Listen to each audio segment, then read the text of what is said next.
10 లక్షల లంచం తీసుకుంటూ ఏసీబీకి చిక్కిన అధికారి, 5 లక్షల లంచంతో రెడ్ హ్యాండెడ్ గా దొరికిన అవినీతి ఆఫీసర్లు, ఫోన్ పేలో పైసలు పంపి ఏసీబీకి పట్టించిన బాధితుడు, లక్షల రూపాయల విలువ చేసే గిఫ్టులతో అడ్డంగా దొరికిన ప్రభుత్వ ఉద్యోగి. బరాబర్ కేసు రాస్తారు, ఎంక్వైరీ జరుగుతుంది, ఆఫీసర్ సస్పెండ్ అవుతాడు.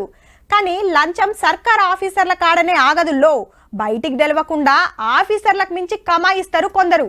గాళ్ళు ఎవలంటే చల్ ఎంపీలైతేంది ఎమ్మెల్యేలైతేంది లంచం తీసుకుంటే కేసు పెట్టాల్సిందే, ఎంక్వైరీ చేయాల్సిందే అని ఆర్డరేసింది దేశం పెద్ద కోర్టు. అవినీతి చేస్తే లీడర్లైనా ఓటర్లైనా ఒకటేనని కుల్లంకుల్లా చెప్పింది.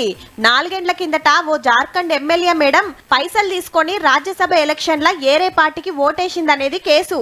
సిబిఐ విచారణ చేస్తుంటే నేను ఎమ్మెల్యేను, నా మీద విచారణ ఏంది, కేసు కొట్టేయాలని కోర్టుకు పోతే గదేం నడవదని గీ తీర్పిచ్చిందన్నట్టు. చేసింది సొక్కమైన పనని కేసు పెట్టొద్దనుడే గమ్మతుంది. అంటే పదవులుండి ఎంత పైకం మింగినా ఏం కాదా, ఎన్ని కథలు పడ్డా నడుస్తుందా? అధికారం ఇచ్చింది గిందుకేనా? చట్టాలు రూల్స్ మన కాడ పనిచేయని అందరికందరూ లంచాలకు మరుగుతే ఏంది కథ?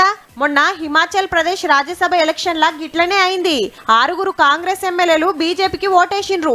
ఇంత పనికున్నరా అని ఎమ్మెల్యేల మీద స్పీకర్ అనర్హత వేసే వరకు సర్కార్ నిలబడ్డది, లేకుంటే కూలేపోవు. రాజ్యసభ ఓట్లల్లా అవతల దిక్కు ఓటేస్తే లంచం తీసుకున్నాడని తెలుస్తది. కానీ తెలివనియే బొచ్చెడు. పనులు చేయమంటే పైసలు అడిగేటోళ్ళు, డెవలప్మెంట్ పేరు మీద కండువాలు మార్చేటోళ్ల మీద, కాంట్రాక్ట్ల కమిషన్లు గుంజటోళ్ల మీద సుతా గిసొంటి కేసులు పెట్టి ఎంక్వైరీ చేస్తామంటే అవినీతి మురికిలేని సత్య రాజకీయాలు తయారైతుండొచ్చు.